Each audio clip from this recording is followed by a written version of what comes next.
Ora viva, muito boa noite, bem-vindo ao Jornal da Noite.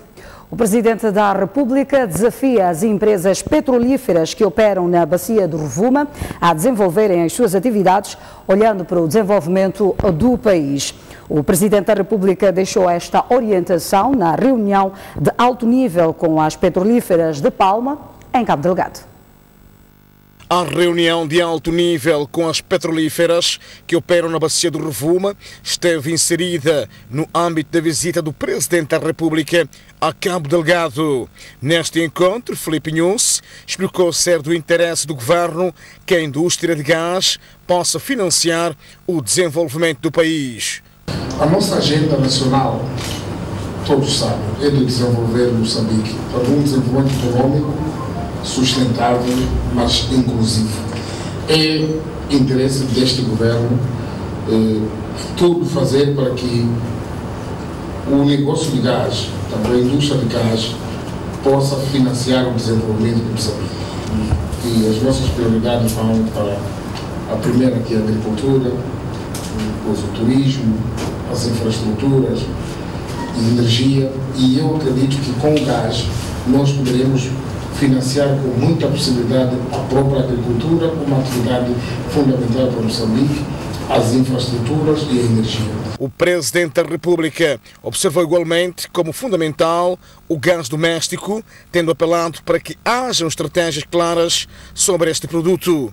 Poderão sugerir o que tem que ser feito para o gás doméstico, porque é fundamental que nós tenhamos políticas concretas, estratégias concretas para que haja clareza sobre o gás doméstico, porque a expectativa também tem sido maior e isto faz com que o povo sinta que é parte deste processo. Não fará muito sentido as pessoas saberem que vivem numa terra onde se explora o gás e não tem todos os elementos que podem ser produzidos por gás. Ao nível da bacia do Rovuma, operam 3 empresas, designadamente Eni, Exxon e Anadarko. Ainda em Palma, a população assegura que a situação voltou à normalidade depois da ocorrência de ataques. O Presidente da República prometeu regressar à Palma para falar da paz. Cabo Delgado, oi! Moçambique, oi! Foi neste comício popular realizado debaixo da chuva em que a população do distrito de Palma manifestou a sua satisfação e pediu ao Presidente da República, Filipe Nunes, meios para a polícia local. E nós estamos sossegadas graças ao trabalho realizado pelas nossas forças de defesa e segurança que atuam nas zonas afetadas dia após dia em coordenação conosco na manutenção da lei e ordem e tranquilidades públicas. Excelência, embora o nosso distrito de Palma tenha assinalado muitas realizações do governo no âmbito do desenvolvimento do país, ainda persistem muitos desafios, dentre eles são mau estado da estrada que liga Palma na moto e alocação de meio de transporte para a Polícia da República de Moçambique para facilitar a evacuação dos homens armados capturados nas nossas comunidades. O Presidente da República decidiu sair da tribuna de honra e juntou-se com a população que acorreu ao comício que marcou o fim da sua visita de 4 dias à província de Cabo Delgado. Filipe Nunes prometeu voltar ao distrito para falar da paz e os homens que desestabilizam as comunidades. Eu vinha falar de 3 coisas, mas porque vocês já estão muito molhados, levaram muito tempo. Prometo-vos que dentro de 40 dias é de voltar para aqui para trabalhar convosco. Quero conversar convosco, temos que discutir sobre a paz, como controlar esses malandros que estão aí para desestabilizar Moçambique. Neste último dia, o Presidente da República inaugurou o Tribunal Distrital de Palma e visitou a futura vila de reassentamento onde foi construída uma casa modelo. José Domingos é novo secretário-geral do Movimento Democrático de Moçambique, em substituição de Luís Boavida, que vinha exercendo o cargo desde 2011. A Comissão Política do partido passa a ter 7 novas caras e Geraldo Carvalho já não é chefe de mobilização. Este é o novo secretário-geral do Movimento Democrático de Moçambique. Responde pelo nome de José Domingos Manuel e é mais conhecido nos meandros políticos com o nome de Mabate. Foi indicado neste domingo pelo presidente deste partido no decurso da segunda sessão do Conselho Nacional.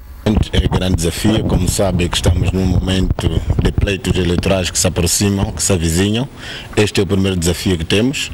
Como sabem que em democracia é preciso trabalhar, vamos trabalhar no sentido de avançarmos e conseguir o maior número de municípios possíveis e, quiçá, a governação nacional no próximo ano. Esta vez soube que o antigo secretário-geral, Luís Boavida, manifestou a vontade de abandonar o cargo há já algum tempo, alegando cansaço.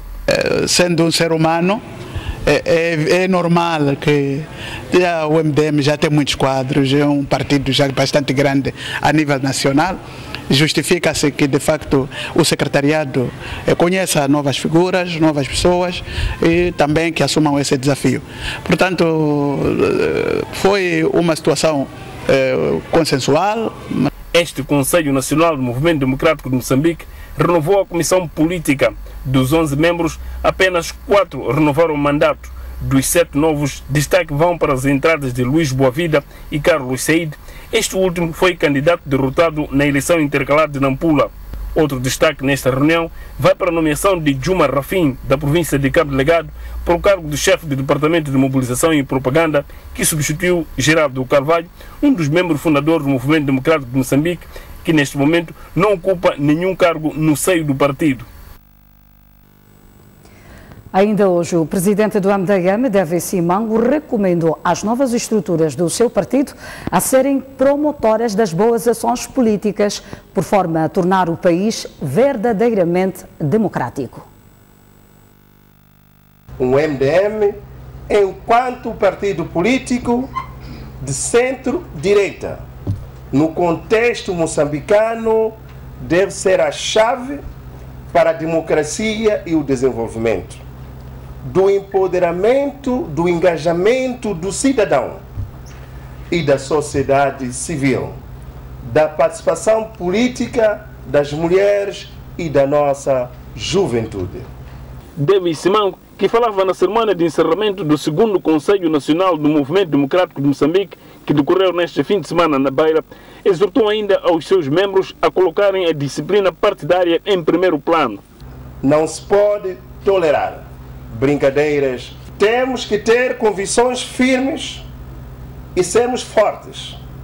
Só assim o MDM continuará a ser um partido promissor e a esperança do povo moçambicano. Terminamos este Conselho Nacional firmes de que os homens passam, mas a instituição do MDM prevalece. O Moçambola 2018 arrancou com um déficit orçamental de 65 milhões de meticais, uma vez que a Liga Moçambicana de Futebol necessitava de 80,6 milhões de meticais para assegurar o transporte aéreo. Para além do déficit orçamental, a Liga Moçambicana de Futebol tem dívidas com vários fornecedores de serviços. Feitas as contas, a Liga Moçambicana de Futebol tem que pagar imediatamente o valor de 429.502 meticais por cada viagem das equipas via aérea. A Companhia de Bandeira cobra, por outro lado, cerca de 16.260 meticais por cada pessoa transportada. É neste sentido que a Liga Moçambicana de Futebol requeriu ao Governo a isenção da taxa sobre combustíveis, o correspondente à metade do valor do bilhete. Mas os sinais de insustentabilidade não são de hoje. O alerta sobre a insustentabilidade do campeonato nacional foi dado há já algum tempo. Durante a Assembleia Geral da Liga Moçambicana de Futebol, em 2017, a direção desta agremiação sugeriu um novo figurino da prova, porque o atual não é sustentável. Em 2016, por exemplo, a Liga Moçambicana de Futebol assinou contratos com várias instituições no valor de 158 milhões de meticais, sendo que desse valor apenas recebeu 44 milhões. 7 empresas que haviam se comprometido em desembolsar valores não cumpriram, para além de outras que reduziram seu patrocínio, agravando desta forma o déficit da Liga Moçambicana de Futebol. Esta situação agravou a dívida que a instituição que gera o Campeonato Nacional de Futebol tem com os patrocinadores, pois, em 30 de novembro de 2015, esta agremiação acumulava uma dívida de 30 milhões e 999 mil meticais com hotéis e serviços de transporte. Um ano depois, ou seja, em 2016, a dívida com os fornecedores rondava os 62 milhões e 398 mil meticais. Em 2017, a Liga Moçambicana de Futebol sugeriu, durante a Assembleia Geral, a mudança do modelo de disputa da prova. Ou seja, o Moçambola passaria para um formato em que os clubes ficariam divididos em 2 séries de 8 cada. O Campeonato Nacional, segundo a proposta da Liga Moçambicana de Futebol, na altura, previa que a prova fosse disputada em 2 fases, sendo que as 4 melhores equipas de cada grupo qualificavam-se para a segunda fase e a fase nacional, obedecendo o atual formato.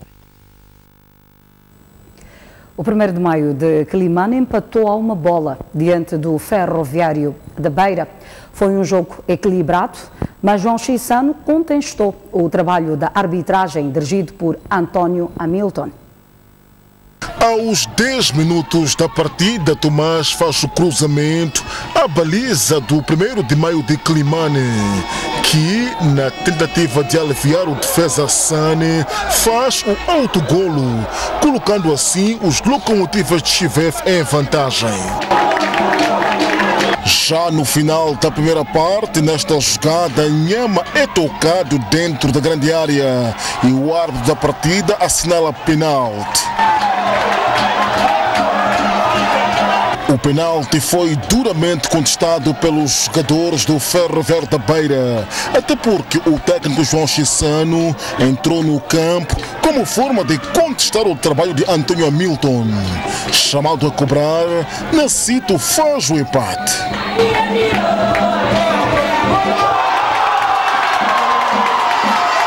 Isto a continuar assim é muito feio. Vocês podem reportar onde ver que o penalti não existiu, foi uma invenção. E o árbitro logo desde o princípio começou-nos a criar dificuldades enormes, começou-nos a criar situações de bola parada na nossa entrada da área.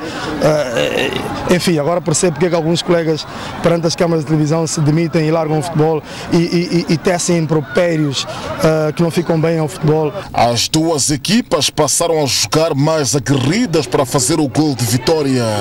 No final, as equipas acabaram empatadas a 1 bola.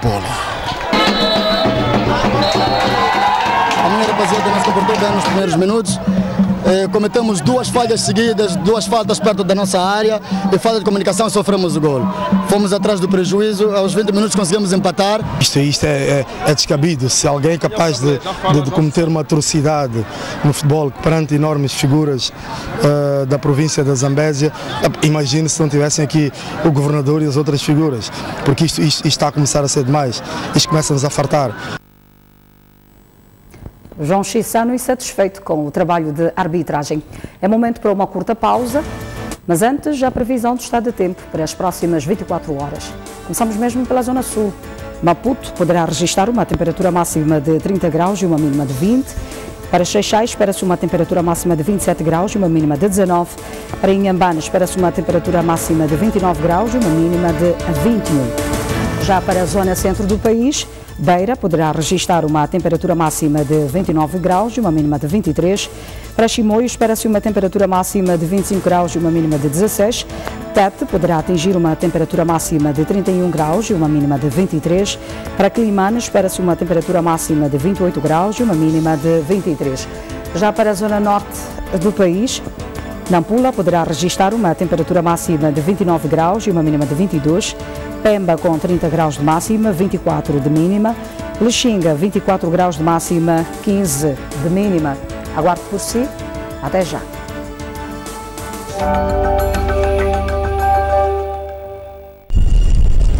As tecnologias estão a mudar o mundo.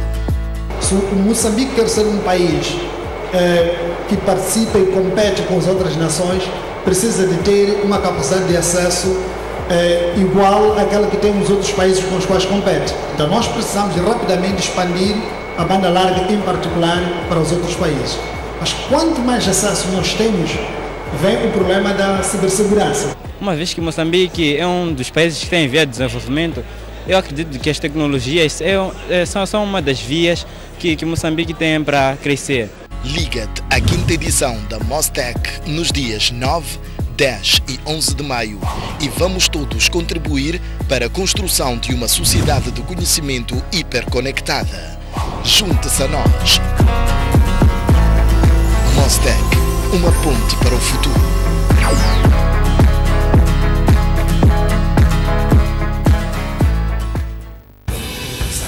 Lembras-te quando era preciso sair de casa para visitar outros sítios? O mundo mudou e tudo evoluiu. A voz transformou-se em texto. E o texto em imagem.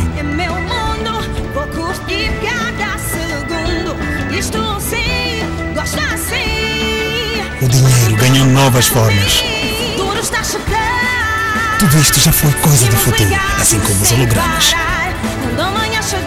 Porque o futuro é principalmente sobre oportunidades. Vem com Vodacom descobrir o amanhã. O futuro é tudo bom. Vamos?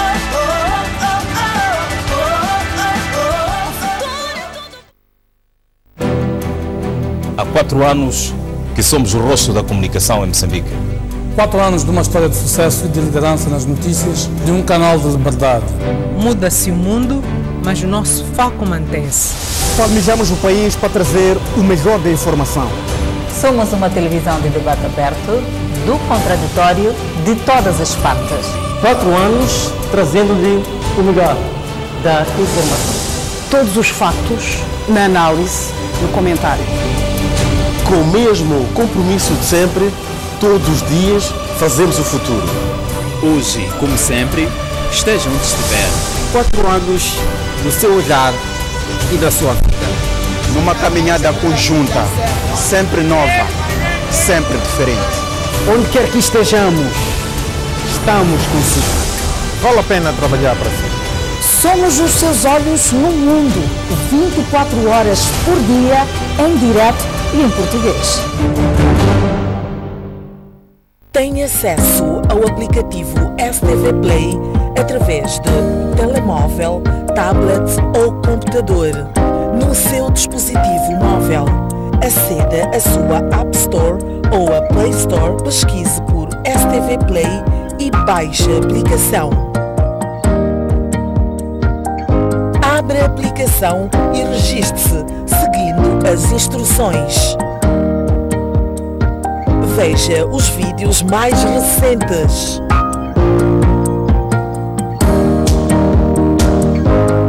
No seu computador, aceda ao endereço play.stv.co.mc e registre-se seguindo as instruções. Se já estiver registado, introduza apenas os dados da sua conta. Funções da app. Através do menu, você pode ver os vídeos de entretenimento e informação e reviver os momentos marcantes dos shows, guardar os seus vídeos favoritos, enviar fotos, mensagens e vídeos para nós. STV Play, mais próximo.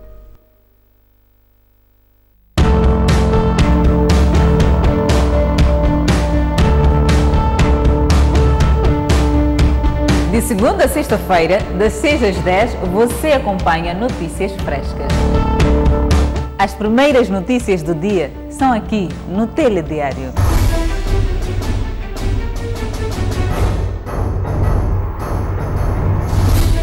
O seu dia começa conosco e com você informado.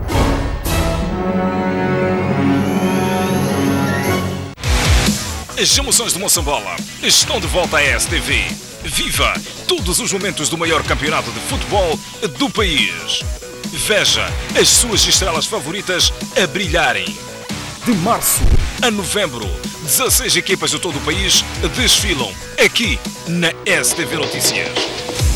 Com a parceria ZAP.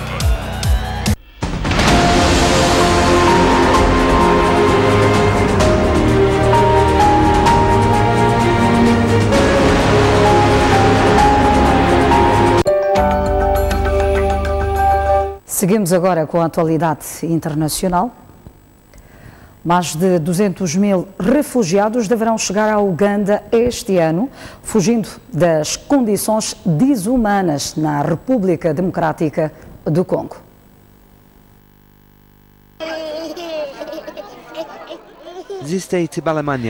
Dezenas de milhares de famílias encontram-se em condições deploráveis na República Democrática do Congo.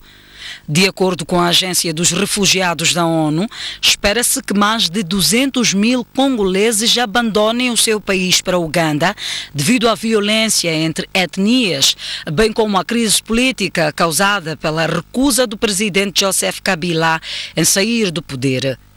A violência gerada por confrontos entre etnias, grupos rebeldes e forças de segurança já causaram milhares de mortes e dezenas de milhares de pessoas abandonaram suas casas.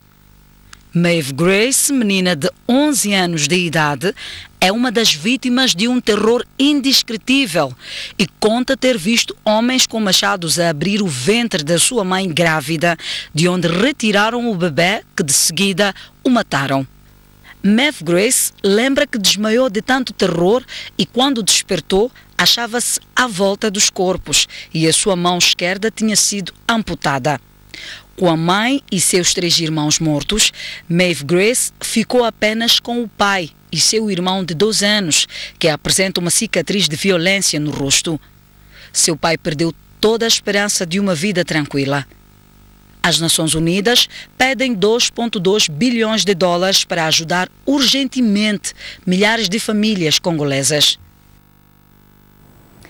O Conselho de Segurança das Nações Unidas recusou-se a condenar os ataques dos Estados Unidos, França e Reino Unido contra a Síria.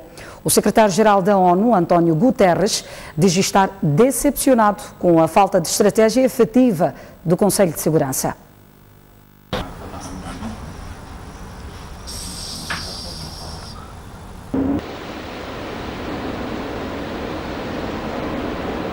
Um ato de violência respondido por outro ato de violência. Foi o que aconteceu quando, na noite de sexta-feira, os Estados Unidos, Reino Unido e França lançaram uma série de mísseis contra a capital da Síria, em resposta ao suposto ataque químico efetuado pelo regime de Bashar al-Assad em Douma, território sírio. As Nações Unidas ainda não têm conhecimento claro sobre o número de mortos ou feridos. Para o presidente norte-americano, Donald Trump, o ataque contra bases sírias de produção e conservação de armas químicas foi uma missão cumprida, uma expressão usada pelo antigo presidente George Bush quando atacou o Iraque. A Rússia, grande aliado do regime de Bashar al-Assad, apresentou no sábado ao Conselho de Segurança da ONU uma resolução que visa condenar os ataques dos Estados Unidos e seus aliados. A resolução foi chumbada com 8 votos contra, 3 votos a favor e 4 abstenções. A Rússia, China e Bolívia foram os únicos países que condenaram o ataque da ONU. O secretário-geral, António Guterres, mostrou-se decepcionado com o Conselho de Segurança, que ainda não apresentou um plano estratégico capaz de solucionar a guerra na Síria, que já dura há mais de 7 anos. Os Estados Unidos e seus aliados atingiram a Síria antes mesmo de serem conhecidos os resultados finais da investigação sobre se houve ou não um ataque químico em Douma que matou dezenas de pessoas.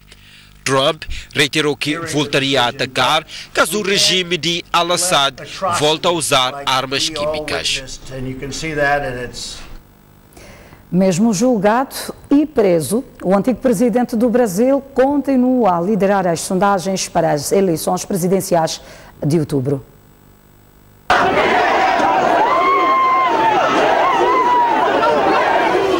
Há mais de uma semana que Lula da Silva está a cumprir uma pena de 12 anos e 1 mês de prisão, mas nem com isso o antigo presidente do Brasil deixou de ser o candidato presidencial favorito dos brasileiros.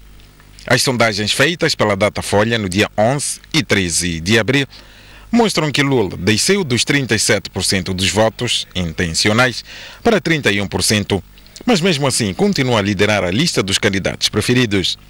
Em segundo lugar está Jair Bolsonaro, candidato da extrema-direita, com 15% dos votos intencionais, e em terceiro lugar está Marina Silva, antiga ministra do Ambiente, com 10%.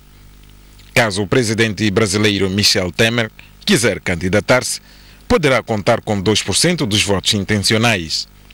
Embora Lula lidere as sondagens para presidenciais de outubro, mais de 50% dos brasileiros consideram sua prisão justa e 62% acredita que Lula não tem chances de concorrer às eleições. Os que apoiam a prisão são sobretudo homens com maior taxa de escolaridade e maior poder de compra, residentes no sul do país. A opinião de que a prisão foi injusta prevalece no norte do Brasil, maioritariamente entre os mais pobres e menos escolarizados. A ordem de prisão de Lula foi emitida no dia 7 de abril pelo juiz Sérgio Moro, responsável por julgar os casos de corrupção relacionados com a Operação Lava Jato. Um jovem inovador, residente na Matola, está a montar um helicóptero usando acessórios de viaturas. Mas para finalizar o projeto iniciado há 13 anos, António Lhamine pede apoio financeiro. É fabricar até vencer, para mostrar ao mundo. O helicóptero não está a funcionar porque ainda não tem o motor. Assim que ficar pronto, o aparelho terá a capacidade para transportar 2 passageiros. O motor fica atrás do momento, ainda não coloquei porque ainda estou a trabalhar no base disso. E sabe-se que por razões de vária ordem deixou de estudar muito cedo e não foi além da 5ª classe. O inovador diz que para ver concluído o seu projeto necessita de um apoio de 120 mil meticais. Elder Matuassa, Joaquim Manhique, STV. E é desta forma que fechamos o Jornal da Noite de hoje. Grata pelo carinho da sua audiência. Conto consigo amanhã, à mesma hora. Uma excelente semana laboral para si que nos assiste neste exato momento.